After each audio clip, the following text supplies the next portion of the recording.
Okay, we're going to come back together again.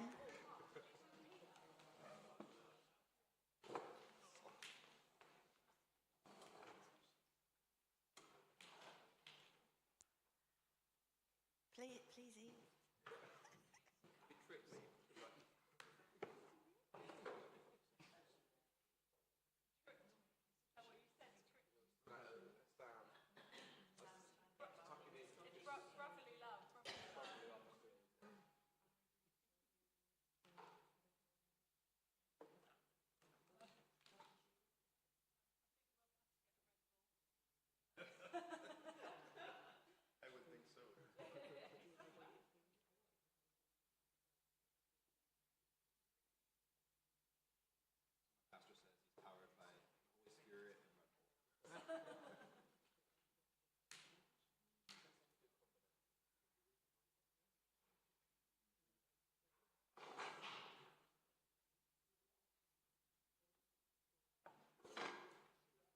So I hope you've enjoyed chatting to everyone.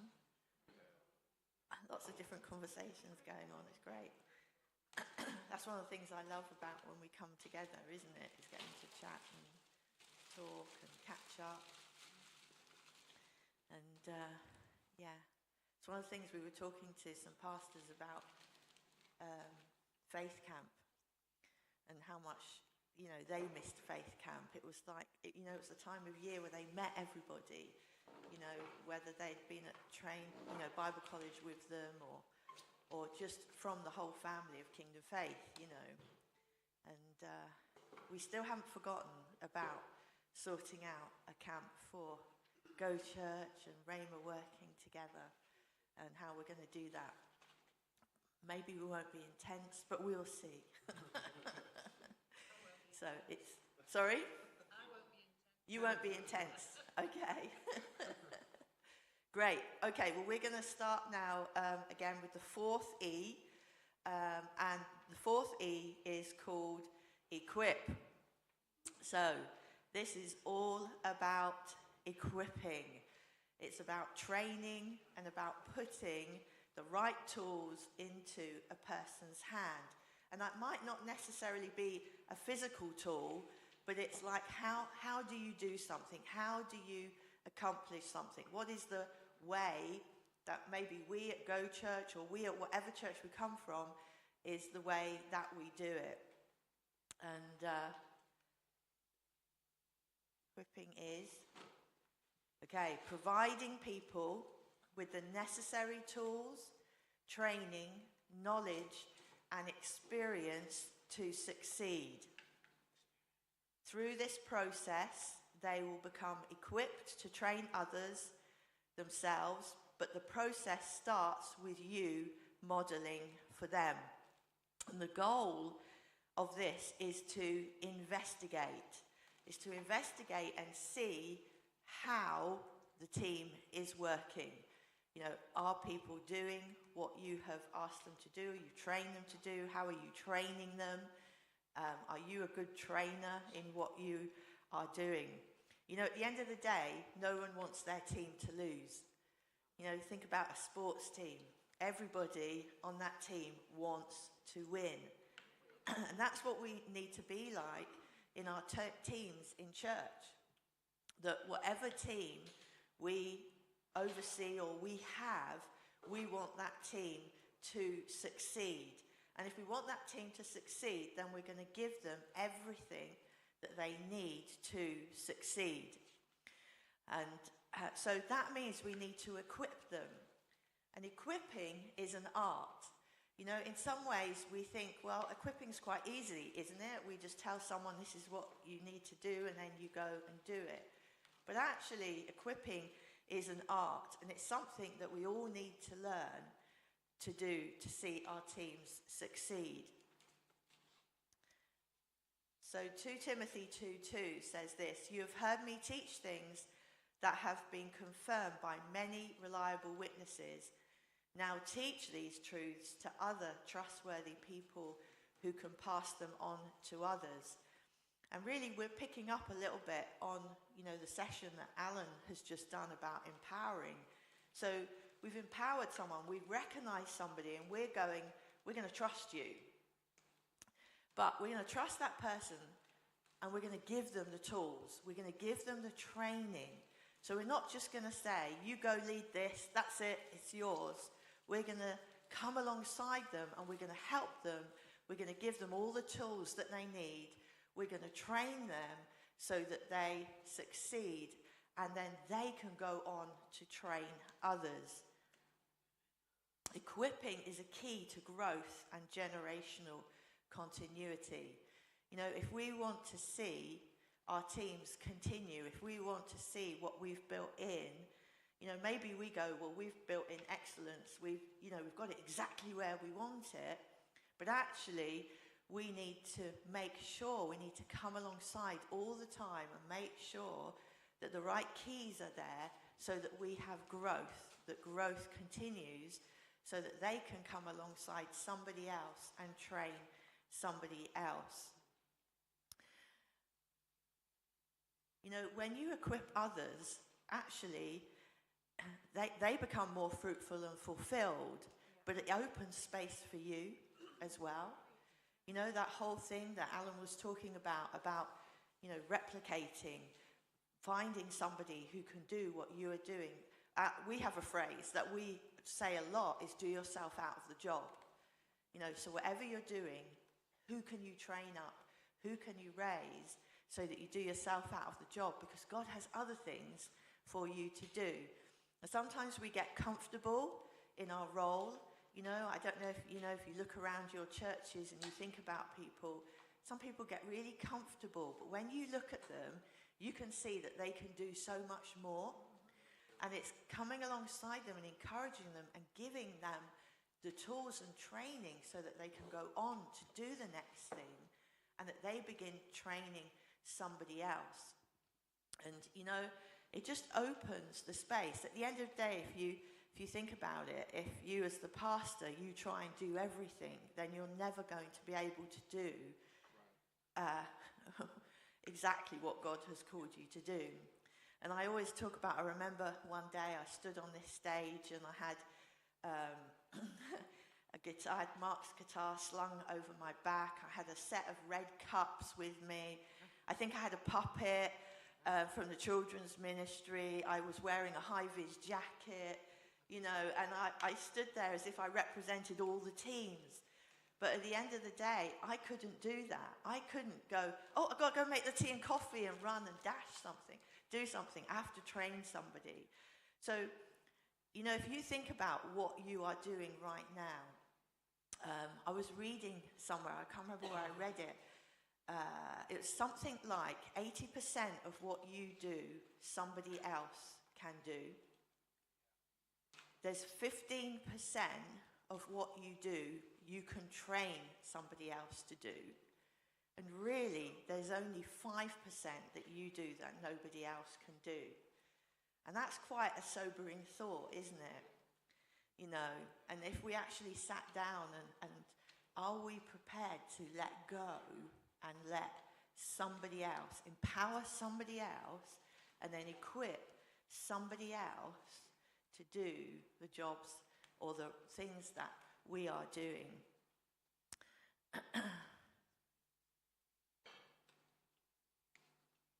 We have to set it as a priority to equip others, and we mustn't assume they know what we think. You know, a prime example is, you know, women's ministry. I remember one year I came in and Simone was great. Simone would always come to me and go, Claire, what do you want? And I would say, this is what I want. And then she would go away and she would make it happen, you know, exactly. But she'd always come back and go, this is what I envision for what you have said. You know, this is what I see. And I will go, yes, that's right. That's, you know, exactly right. But if I don't share my vision, if I don't share what I see, if I don't share this is how I want it to be done, then the other person's not going to know. You know, a silly little thing about laying a table. you know. And I know it's a silly example, but if you close your eyes and you think, where does the napkin go? In your head, where does the napkin go? If you lay the table, does it go to the left? Does it go to the right? Does it go in the glass? Does it sit on the plate? Is it designed as a rose?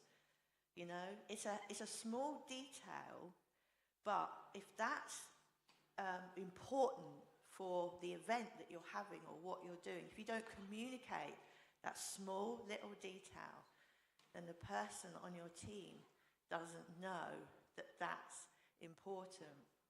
So never assume that somebody knows what you're thinking in your head. You know, Jesus had a 3-year Bible school. For 3 years, he taught his disciples everything. He downloaded so much stuff.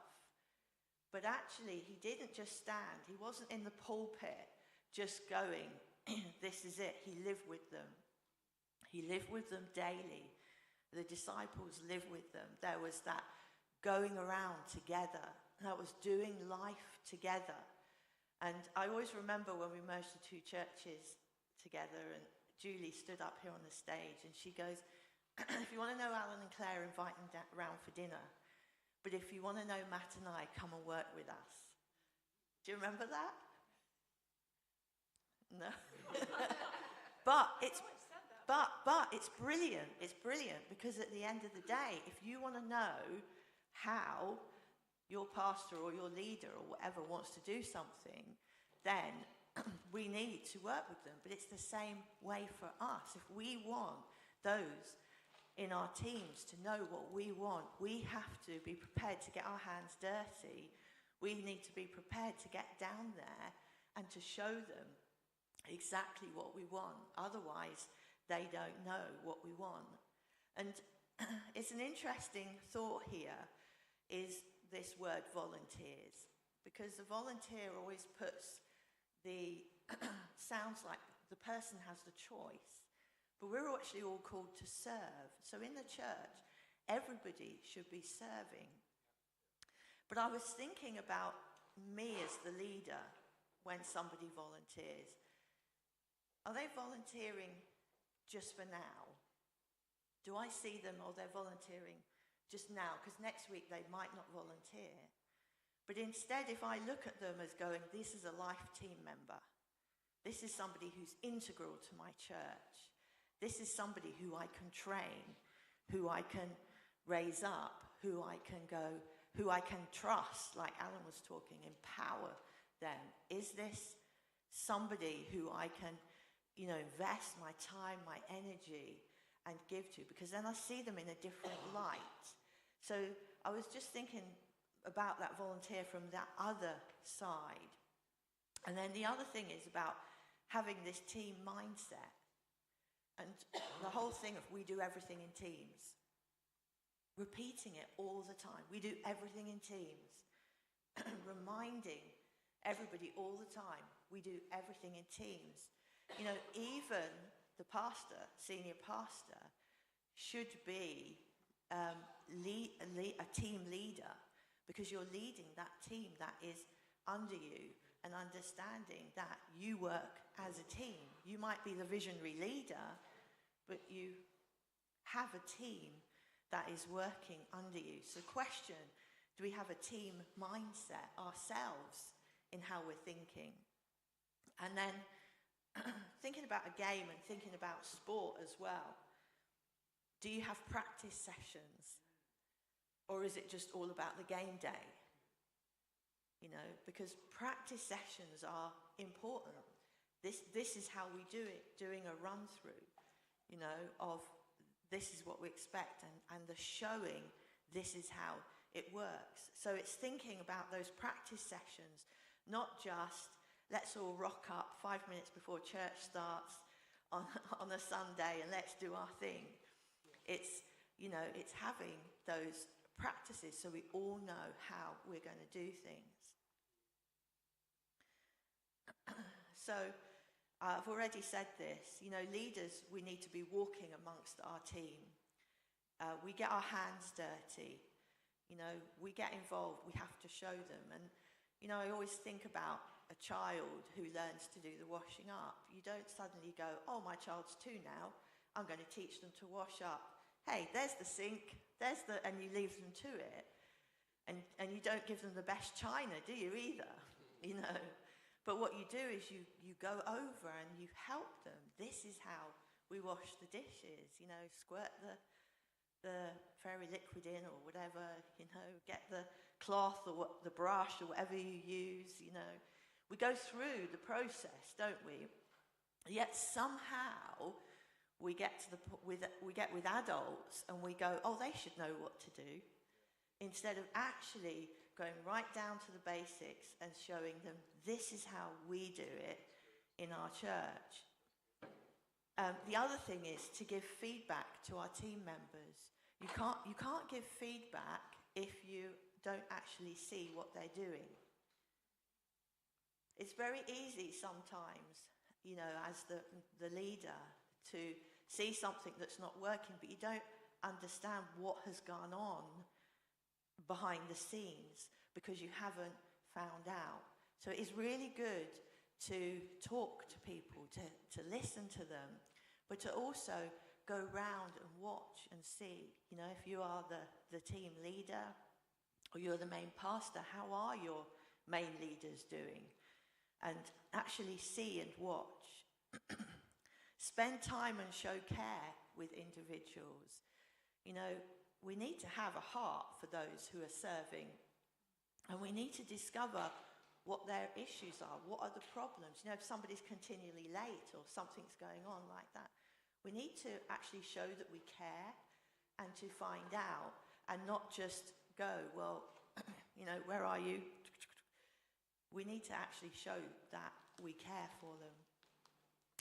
And, deepen relationships with those that you're working with and build a trust with those that you're working with as well. Trust is really, really important.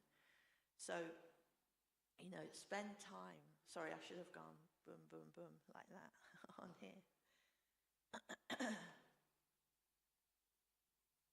And, it's really great. I would just encourage you, with your teams, get the teams to gather together as well, to have those times of social, so that there are those relationships that are built up. It's so much easier to work together if you know one another and you know how one another tick and work and everything.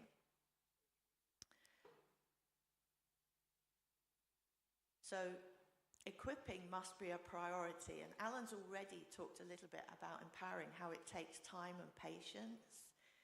In a situation I was in recently, training somebody before we were handing the church over, it took every ounce of patience that I had. And one telephone call I had with this person was 45 minutes long, just explaining how to do one thing. And all the time I was thinking, am I not clear? Am I not making sense? How can I put this in another way? Why don't they get it? Because I know this person is intelligent, they've got higher up schooling than I have. No, it was not you, Rachel. The person is not in the room. The person is not in the room right now. But I was thinking, what, but listen, look at what I was doing. I wasn't just going, why don't they get it? I'm going, was I clear? Do I need to put it in another way? Am I not making sense? So all the time I'm looking at myself as well to go, how can I help this person? How can I be clearer? What aren't I doing right? And it's not losing it, because the other thing is sometimes to us something is simple, or we think it's simple to us and we get it, but to somebody else it might not be important. It's not, and so you have to train somebody that something is important. And again, just to say again, it must be more than pulpit ministry. If we stand up the front and we say all the time, this is how we do it, or this is what we do. So we can't say honesty with honor if we don't then practice honesty with honor. For example, we can't say we do it all in teams, do everything in teams, if we then just do it ourselves, So all the time we need to think, are we actually doing what we are saying? And that's where you have to get down with everybody and be with the people. So walking and working with people, to understand a team. So let's think about the children's ministry. We in Manchester, we had a situation where the main leader left, and the assistant leader left within a month, both for very good reasons. But suddenly we had this huge hole. And at the end of the day, Alan and I made a decision that I needed to go and spend time in GoKids. And actually, it was brilliant to go. I probably stayed in there longer than I should have done. But I went and I was with the team.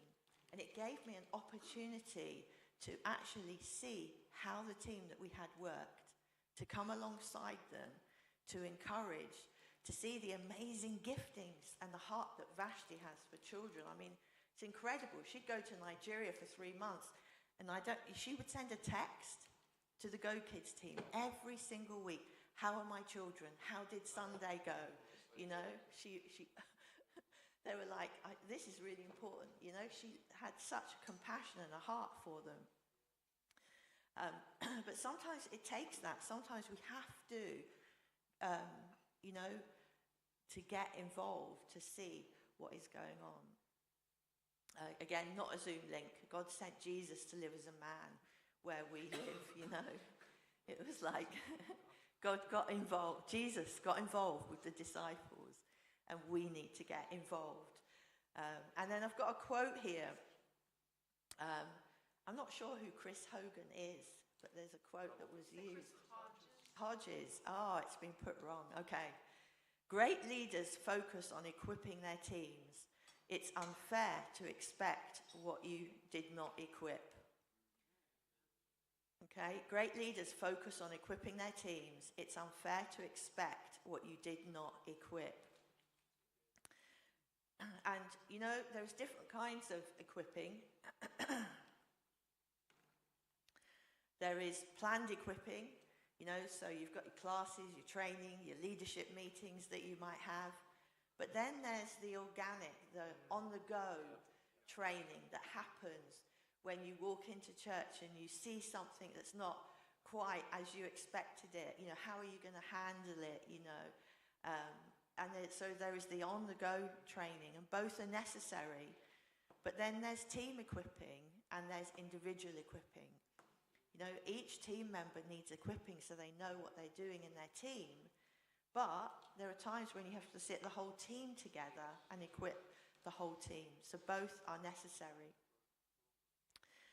So let's just think here about standard setting ministry. We don't pretend we're doing well when we're not. That's really, really important. If a team, because everybody wants success. Remember, everybody wants success. But it's really important that we don't pretend. If somebody on a team is not doing something right, it's not, we say, well, we'll cover them. We cover them.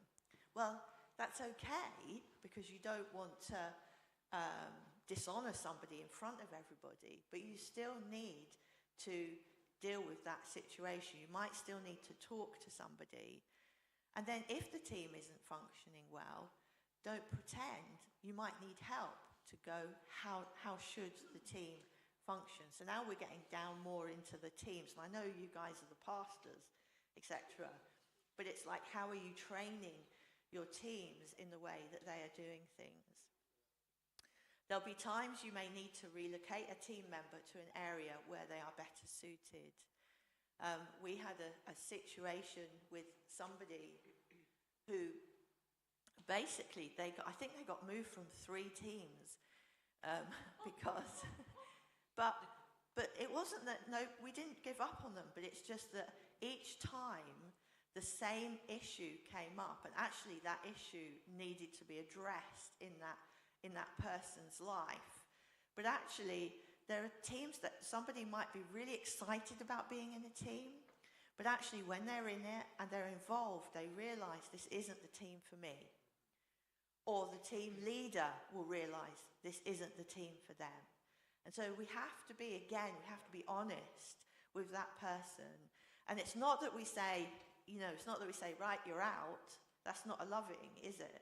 But it's going, hey, can we work with you to find the best place for you to serve in the church? Sorry, I'll just come back. So the other thing about people, is do they have a willingness to be stretched to go further? Or is it that this is the way I want to do it, And so it's genuinely looking at somebody, because there might be a discipleship or a mentoring that needs to go on with that person. So let's just look at this quickly. So Alan shared this first, where he talked about I do while others watch. Yeah. I continue to do, others assist. They do, I assist and correct. They do, I stay connected. And new leader now trains others. So now we're going to go into a little bit more detail. So this first one down here, I do while others watch, this is model. This is when we model exactly what we want. So at this point, it's you as the team member doing, okay? So you've got somebody coming alongside you, and you go, watch what I do, and you do what it is. Whether that is straighten all the cards out on the table over there, or how you lay out the tea and coffee, or how you set the table, or, it could be anything. I'm just picking that for now. But you model so somebody sees exactly how you want it to be done. So let's just take Go Kids again. I came in and I didn't like the way they were doing the offering for the children. And so I decided what we're going to do is we're going to do a declaration instead. And so I wrote a declaration, I stood at the front, and for about the first 2 months, I did it, so that all my team who were serving could see how I wanted the offering to be done. That we made this declaration, the children made this declaration about who they are in Christ and what they have, and they're the head and not the tail, and all of those kinds of things. And then we would take up the offering.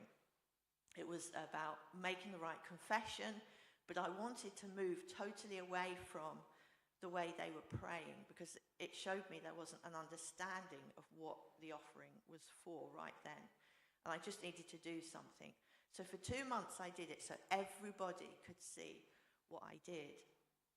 But then we come to the next one. I continue to do, others assist. So this is where we mentor somebody. And so if you look, you're still the one doing, okay, but they are helping you. So at this point, I was showing people, so, okay, you can see this is where the declaration is on the computer that we're using, and I would still do it, but I would say next week I'm going to be asking you to do it. So I'm showing, watch what I do, so there is a mentoring going on. So it's very hard to assist in if you were making something, they could make it with you, but in that situation. And then number 3, monitor. So they do, I assist and correct. So I would make sure that I was in the room, and I would ask one of them to make the declaration, to do it with the kids. So they were doing it, but I was in there so that I could go, yeah, that's great, or to go, when you did that, but not in front of the kids, obviously, at the end, to correct. And so there was a time when somebody got the kids to pray like they used to do it, and everything within me was like, no, I don't want them to do that. But I very graciously at the end said, hey, just remember, right now, we haven't done teaching on tithes and finances and etc. for the kids yet. So we're just doing this right now. And what that leads to is the next time they do it, we want to get to this position where we're motivating them so that when they've done it and they've done it well, we're going, yeah, that's brilliant. You've done a great job. And I know it sounds crazy, but people need to really hear it. And there was a very defining moment that Becky and Mark will remember in our leadership, where we were talking about how people like to be thanked. And it was interesting because different generations of people and different people respond in different ways. And I realized my just going, hey, thanks, is not enough for some people. And so, you have to motivate is really saying, hey, you did a great job. It was really good. You were very clear in what you said. I particularly like the way you got the children involved. So you're actually, thank you, Becky and Mark, for teaching me how to say thank you in a more fuller way. But it's good because we should all be learning. We should be lifelong learners. But the point is you stay connected. So I've not monitored them, corrected them and gone away. I'm still there going, you've done a brilliant job. That is great, because then it gives them confidence that they're doing it right. If we just give them something to do and you've said, yeah, that's all right, just tweak it. Do they feel confident? I mean, think about how you feel. But if somebody come up to you and went, hey, that was really great how you did that, I loved it, how would that make you feel? And so we need to think in that way. And then we get to multiply. So this is where that person now has to train somebody else. And one of the things I love is when I stepped out of Go Kids, I had to go back in about 6 months later to go and cover because virtually everybody was away on holiday. So I went in to help on the team. And somebody got up to do the declaration. And I said, why haven't you put it up on the screen? I was just going, why is it not up on the screen? And Joe just turns to me and goes, that's my son who works on the computer bit. He said to me, Mum, they don't need it anymore. And I said, what do you mean they don't need it?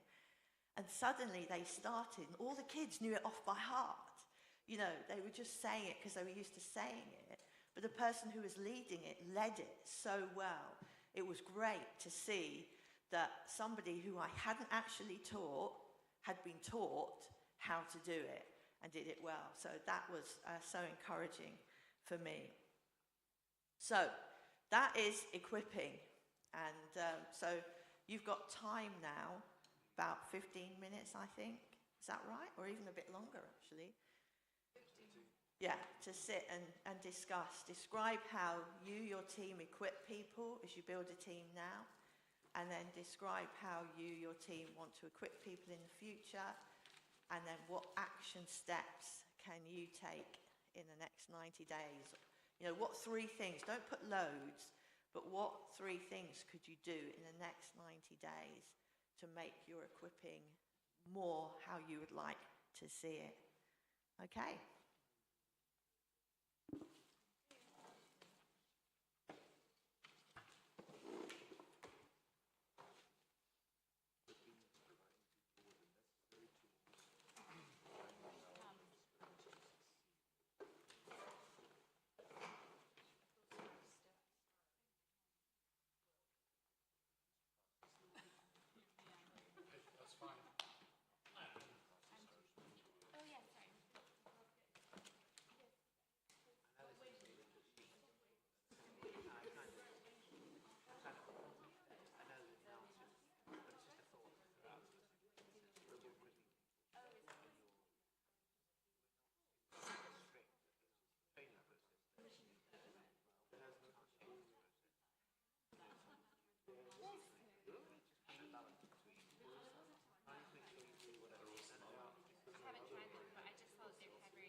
So things like phrases like "we do everything through scattering machine." Yeah, it's not me; it's somebody else. Yes.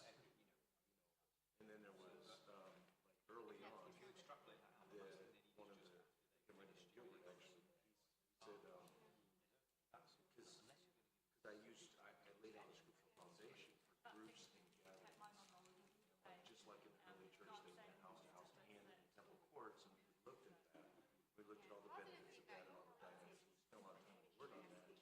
So then he said something like, we're a new church based on the first century church tradition. Revelation. Yeah, something like that. And I'm like, yes. And he's like, let me go. Because he said that was the way we do church in this part of the world at that time. That's Promised Land, Bible Land, Tyre and Sidon and all, Lebanon and that. So, and he's like, the first church, the Maronite church, they all work in that way. Our people will understand. I'm like, then let's use that. That's a phrase we're going to use. Yeah. But as Julie also said, everybody, first thing they said is, where's your church in the building? And the other scripture goes because the Middle East, the building with the cross on it is important. It's a symbol of Christianity and encouragement. It's not. They didn't get their head around it. It's different when you're in a Muslim country.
the time, and it was good. If something was really bad, like it was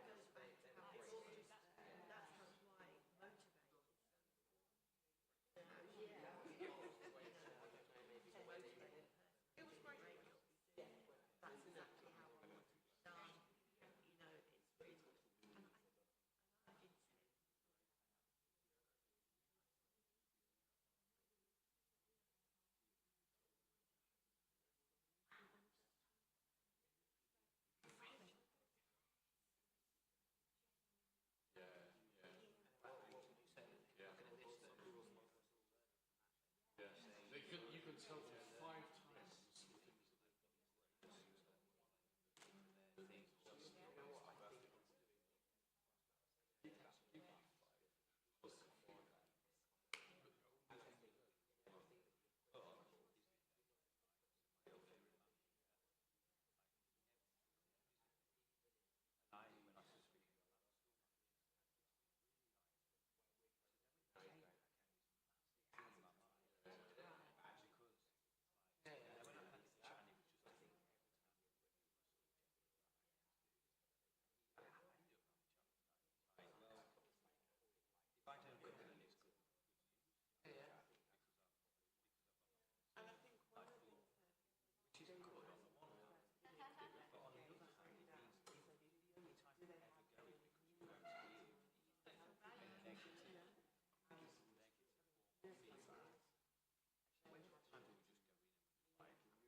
Let's, for a change, this is what we wanted to do. We haven't had time to because we keep sessions. But let's hear back from some of the groups. What are some of the things that you have been talking about in your group? So who would like to share from over here? Barney. Yeah, Barney.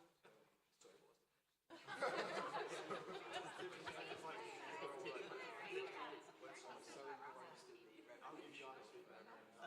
Is that the correction? Oh, we'll be sharing it. Okay, for equipping, what we've been sharing is we've been talking about how to equip people even if they might leave the church afterwards, investing stuff into them, but also going, okay, actually they're going to be investing into the kingdom of God if people do go away. And then we were also talking about equipping people, as in, mine's gone blank. Becky. Sam was great. Saying something about the there was some individual. It was the me and the we. What was it? Me and we. It was the me and we. Yeah. And so, go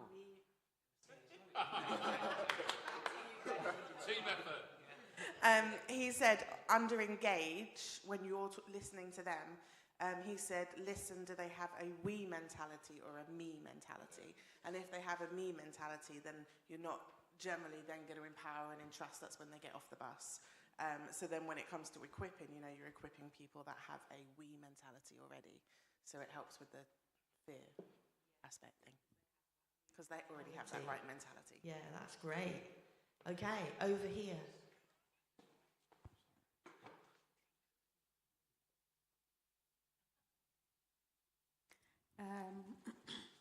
We discussed quite a lot, and it's just gone. Well, I think we discussed about some of the challenges, and we were very practical when the challenges of equipping, and how we could sometimes, because of the lack of time and we just want things done, we we avoid the equipping route, and we just do it because that's the easiest way to go about it. And we also talked about the second part, that the showing bit. You do it and they watch. And we've actually experienced quite a lot where we make assumptions that people know what we want them to do, and because of that, when we delegate and they don't do what we expect, then there's that frustration. But then when we discussed about people, for example, some basic things like cleaning. We don't think there's anyone who doesn't know how to clean, but their cleaning may not be your standard, and so in that situation, you need to show them what you want and how you want it done. And I give an example myself.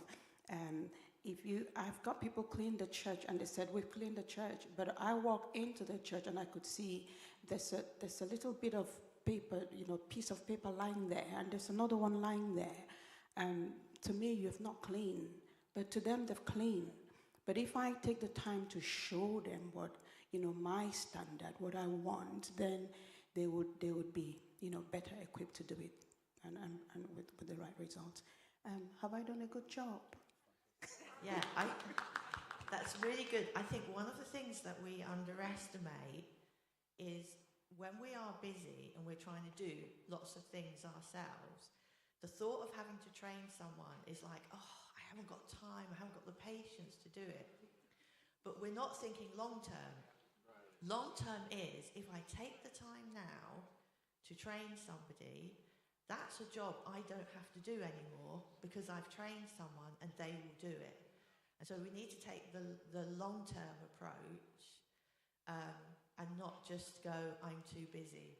And then we'll be released to do the other things that God's called us to do. So yeah, it's great. Over here.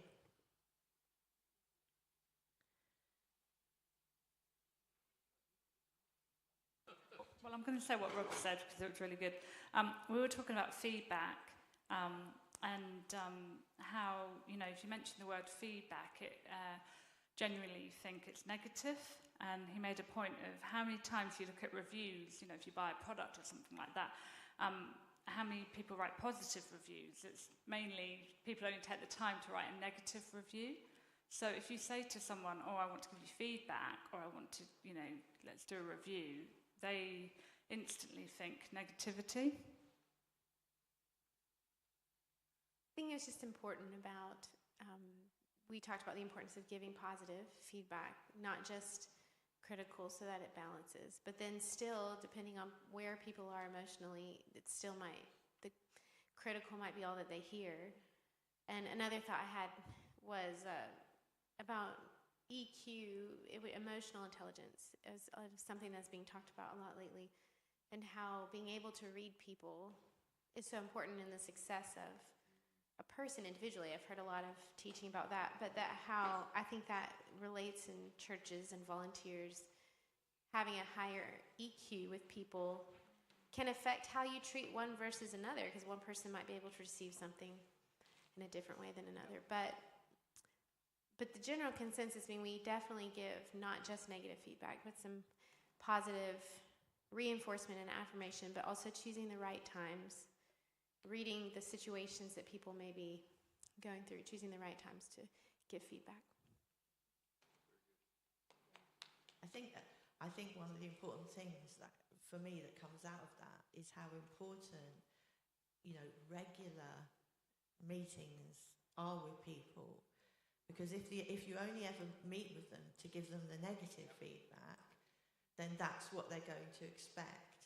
But if we meet on a regular, consistent time, then they're going to hear the good, aren't they? As well. So, but it's interesting, isn't it? Getting over different people's perceptions and ideas, and things they might have experienced. And that's the job, isn't it, is to learn. But I think one of the other things I want to say is, once we've empowered somebody, it's really important not to take that back, because the danger is if you've empowered somebody to do something and they're not doing a good job, it's your responsibility to actually go and train them and make sure they're equipped with everything they need to do the job that you've asked them to do, and not to take it back, because by taking it back, what you're doing is saying you're not good enough. Now, you might not have said that to them, but that's what they're going to hear. So we have to be wise in how we do things. Okay, good stuff. Right, Alan. We've got the final.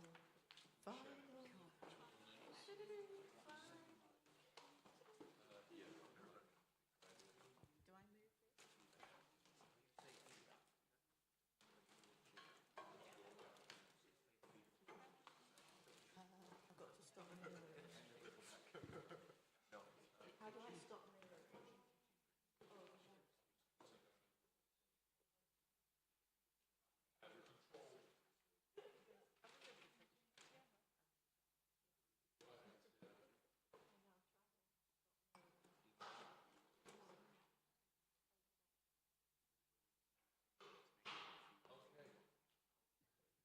So, one of the parts of what we've just been talking about is that's slightly different. Is a lot of what we've just been talking about is the on-the-job part of the feedback, whereas this next E is really the after. So we have the 5 E's. The final one is evaluate. Evaluate is the reviewing and the assessing part that is kind of happening after a task has been given, as opposed to what's happening during.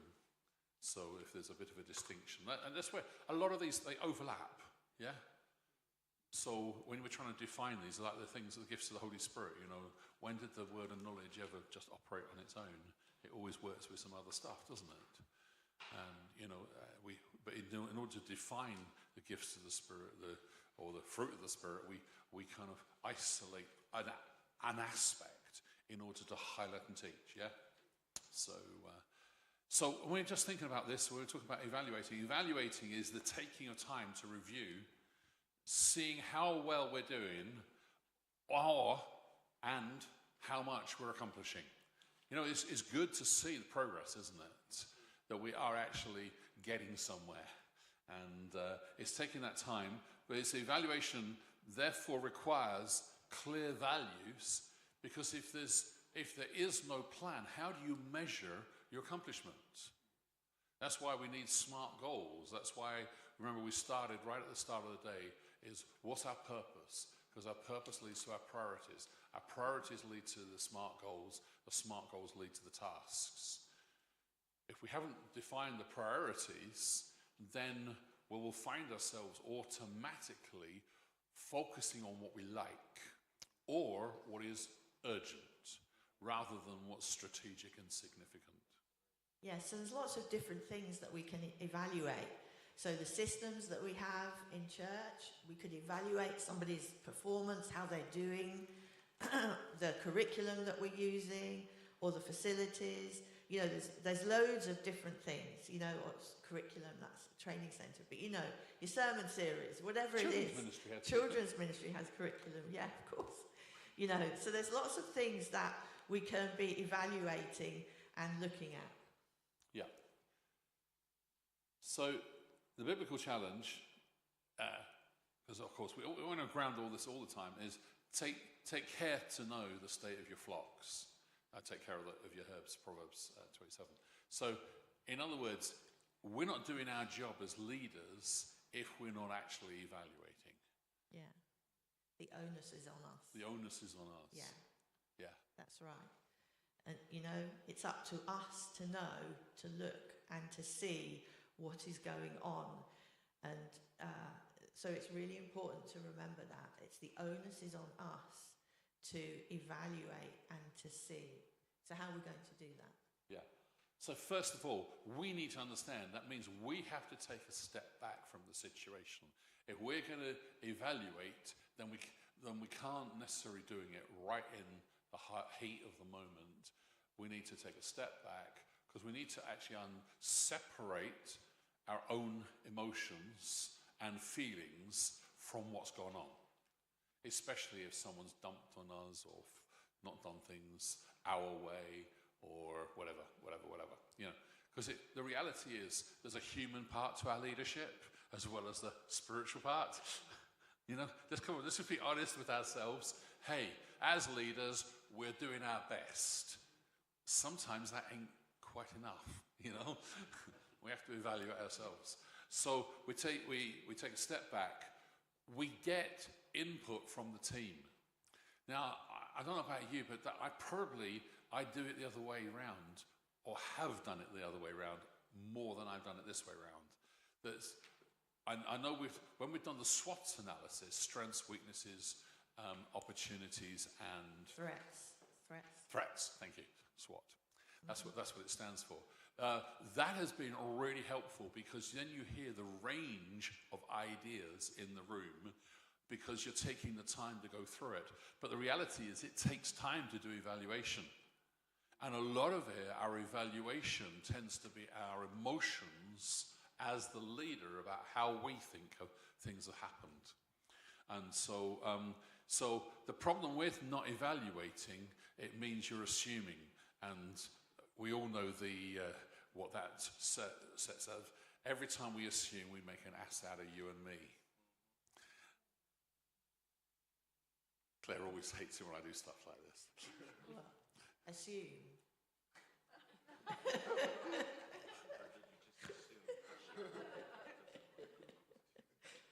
Yeah.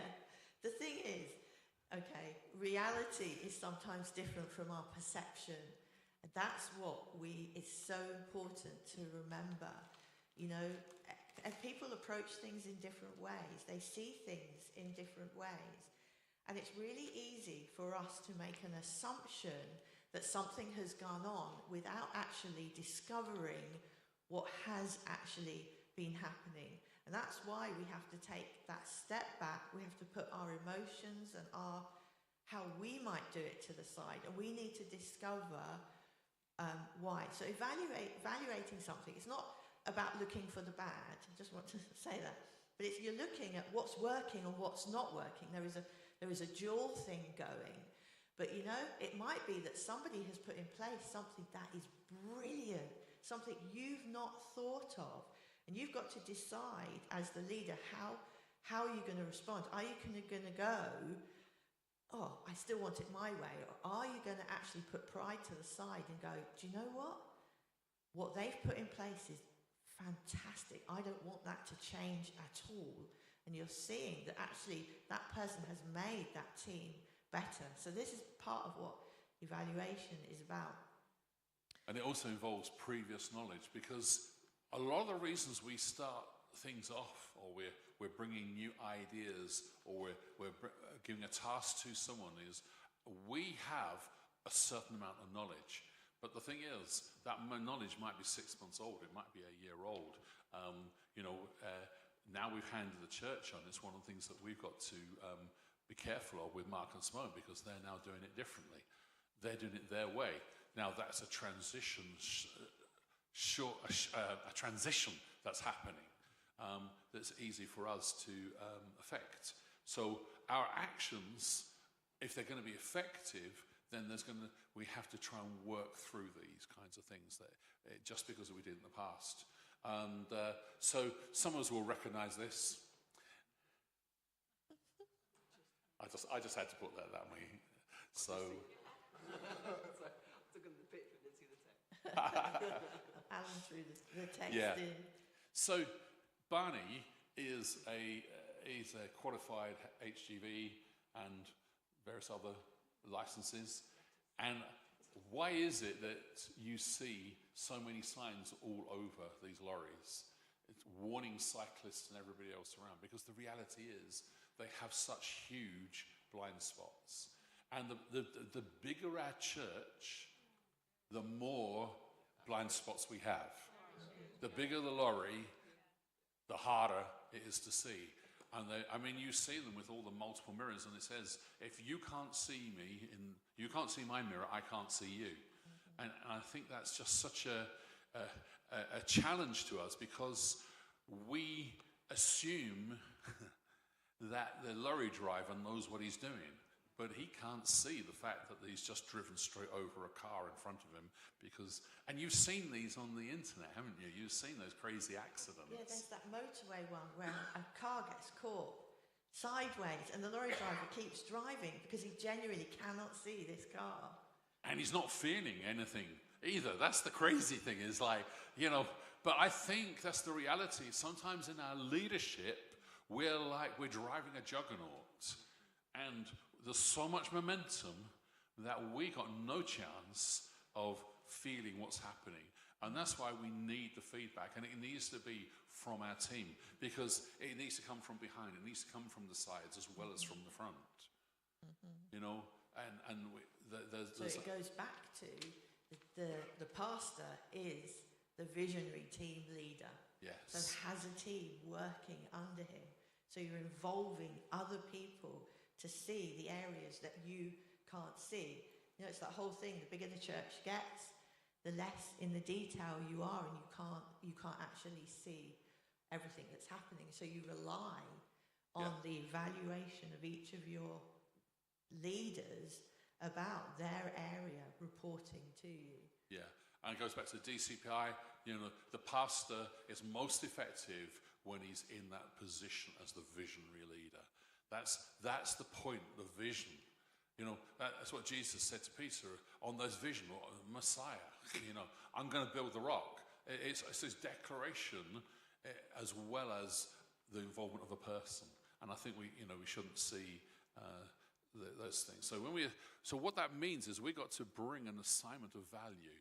We've got to actually get reports from people, whether that be paper or verbal, but paper is best, or email, electronic. In something, we've got to actually have real stats, the information that's going to actually give us genuine feedback. So one of the areas, when we do the Farsi group, every person signs in, there's a register. Well, the more we did that in the other groups, the more we actually started to spot who was missing, who had a pattern of work. But then it wasn't enough just for the numbers. We needed to actually know, so what happened? At the end of the day, every time I went to a grow group, it changed the dynamic of the grow group. People didn't respond in the way, because I was there, that they did when the person was there who was leading normally. Just me turning up changed the dynamics. So I never got a genuine feedback by attending a grow group that I wasn't actively normally leading.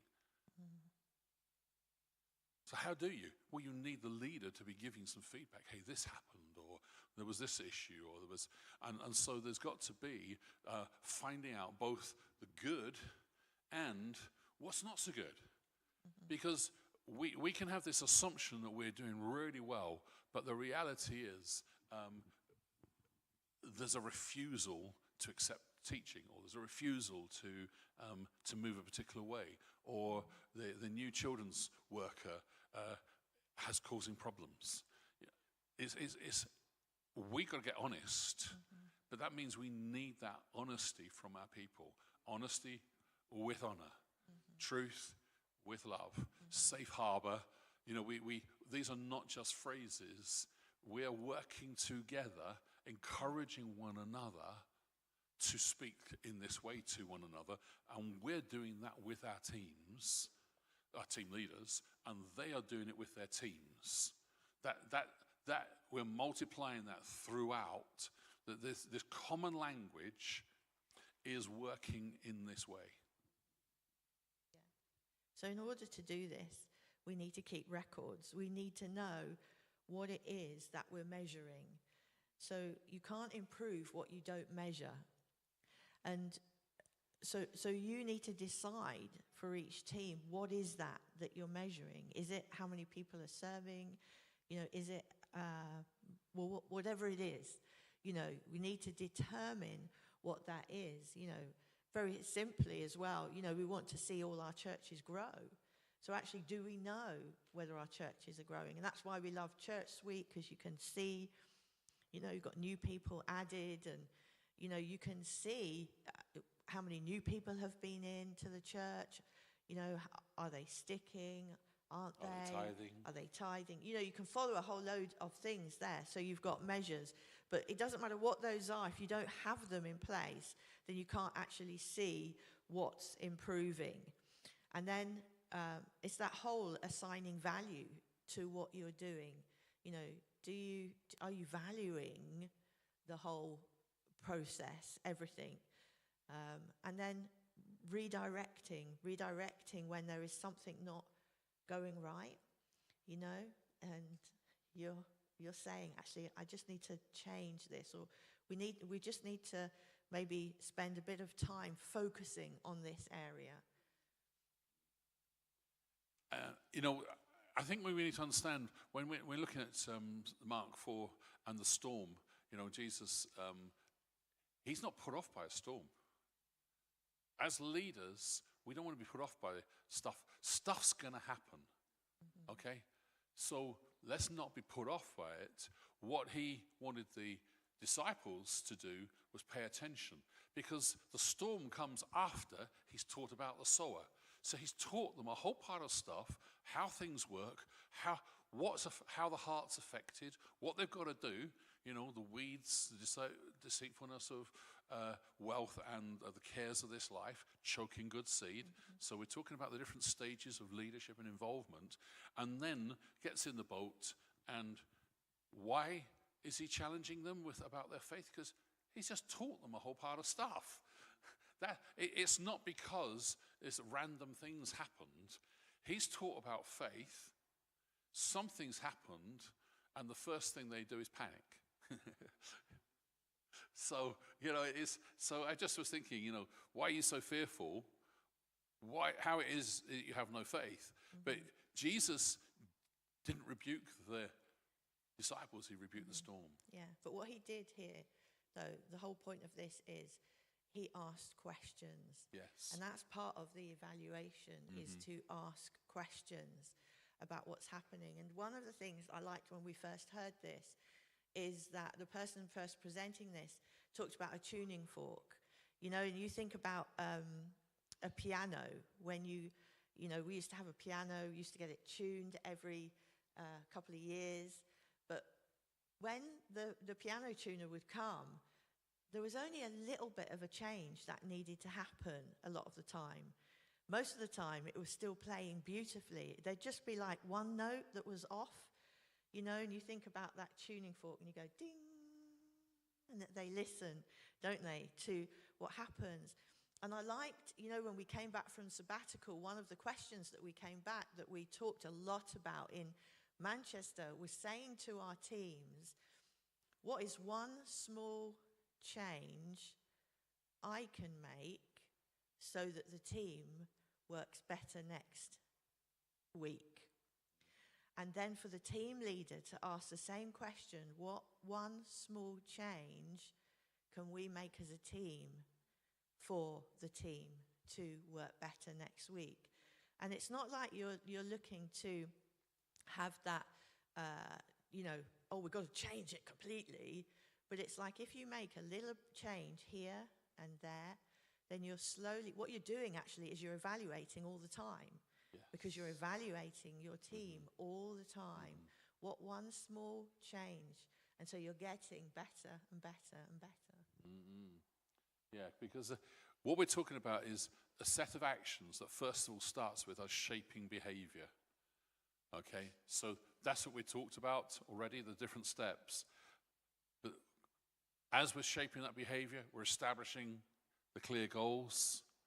We're re-evaluating continually, which is what you just said. Yes, yeah. We're making small adjustments. We're tracking the progress so that we can bring a change and set behavior. So it's a cycle. It's not just a one-off. couldn't get it to curve round.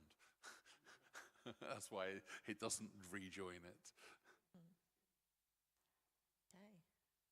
I don't know what's Sorry. on the slide. So what we're doing, we're building team, we're developing people and leaders, we're stimulating growth and learning. That's why we're doing evaluation. We're looking at how to improve results and efficiency. It's not just one thing that we're doing. We're developing leaders and people. That's what evaluation does. It helps people develop from where they are to being a leader, but it also stimulates growth and learning because we're actually providing an opportunity for a resetting, a rethinking, new ideas, improvements, okay? But what then leads to improved results and efficiency. Yeah.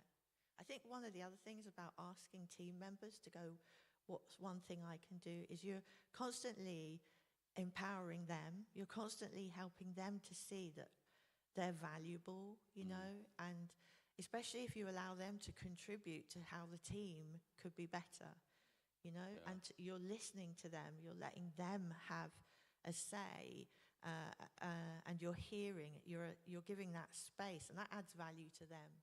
Yeah.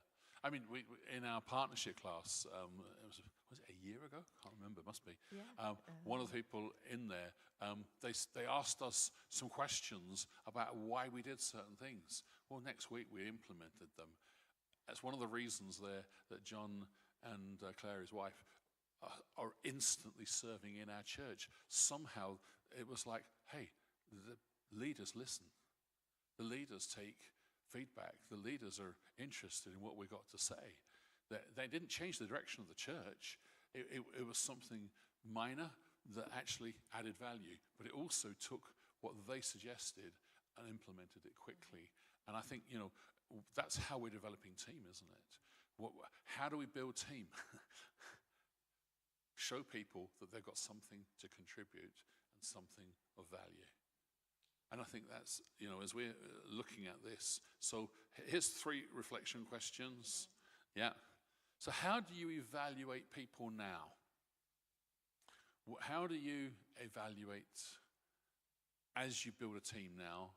And describe how you want your team to evaluate others in the future. And then, of course, what action step can you take in the next 90 days? So we've got some time to think, and we're doing quite well on time, actually. 15 minutes.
Okay. I wonder how you've been getting on. We're going to do a bit of sharing as we get on. So let's start with Mark and this table here. Okay, so just the thought I wrote down was the difference and the need to recognise the difference between evaluating people and evaluating tasks. In the sense of, I think sometimes we evaluate the outcome of something, whether that be good or bad, and then that translates into how we see the person who's done it, rather than necessarily digging deeper and seeing the... So, for example, you can have somebody who maybe has some areas of character development, who still gets a good outcome in the task, but you've still got to work with that person to, overcome whatever character issues, obstacles, growth, maturity, all that kind of thing. But they could have still got a good outcome on the task that you wanted them to do. And vice versa, they could have got a bad outcome on the task, or not as good an outcome on the task as you were wanting, but actually they're a really great person. They just need some. So making sure that we evaluate the task for what it is and evaluating people for who they are two different things, and it's important that we kind of bring that distinction into it.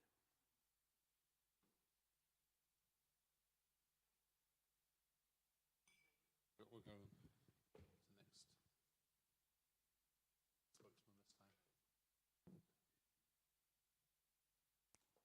So initially it's kind of struggling a little bit because, certainly from my perspective, it's a very, very young team, and there's a team of one other person who is great at what they're doing, but then reminded about other teams that I've been part of.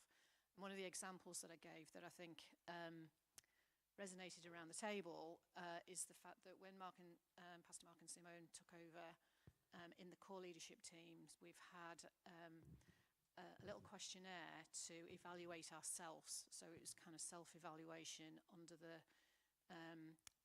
spirit, body, mind kind of way. And again, it's not something that you hand in, and they know necessarily where I'm up to or anybody else, but then you get to kind of share with the person that's sat next to you if it's appropriate. And it's been so interesting, and pray with them over a couple of things that you want to do better for next month. And what's been interesting is that in both cases that we've done that, it's been exactly the same things that we've been wanting to pray through and that kind of thing. So there's but it was just a different way of the evaluation, if you like, and I think it's that self-evaluation, but as a team, if you like, as well.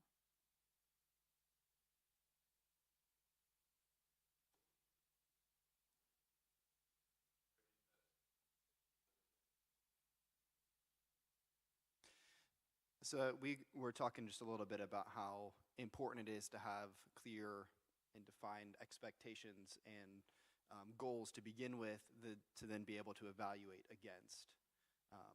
I think that, or else people are just going to feel like you're judging them. But if they know, okay, these are the clear goals and expectations, typically if they are committed, they already know what's supposed to be going on. And so you can be, okay, here's what the expectation was.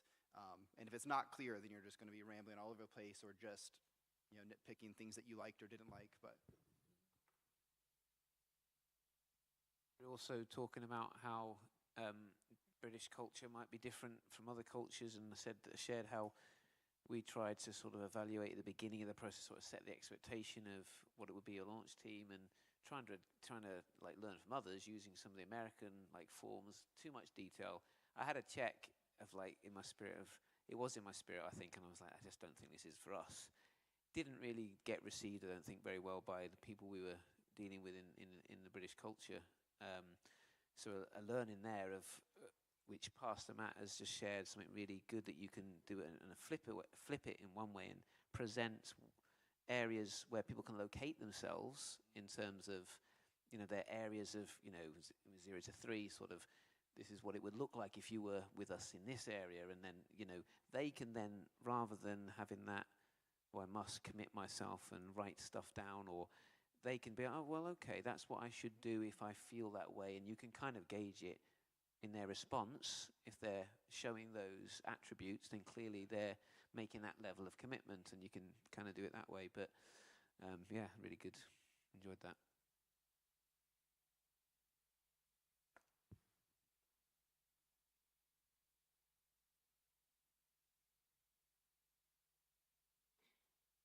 I think one of the things we also, while we were just discussing, is just seeing so many things that we should be evaluating, and that if we had been doing, maybe it would have been making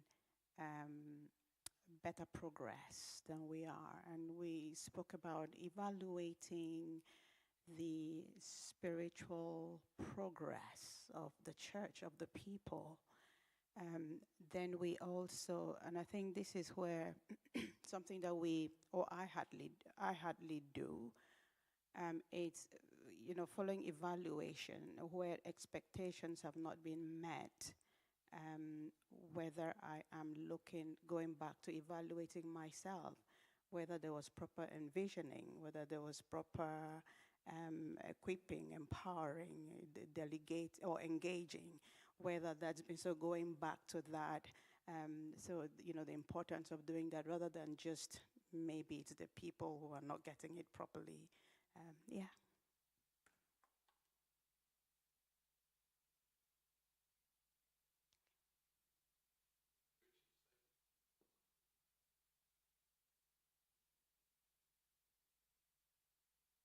Cool. I just want to remind us, this is the process of building a team. From building the team, you're going to be building leaders. So just keep reminding ourselves, we've brought it right the way down. How do we build team? Because if you jump too fast, but that's what we're aiming at. We're looking at how to raise a team member to be a leader, to be something greater, because we're looking to build this leadership pipeline. We're investing in people because we know if we do so, then our churches are going to be stronger, healthier, more loving, more gracious, more churches.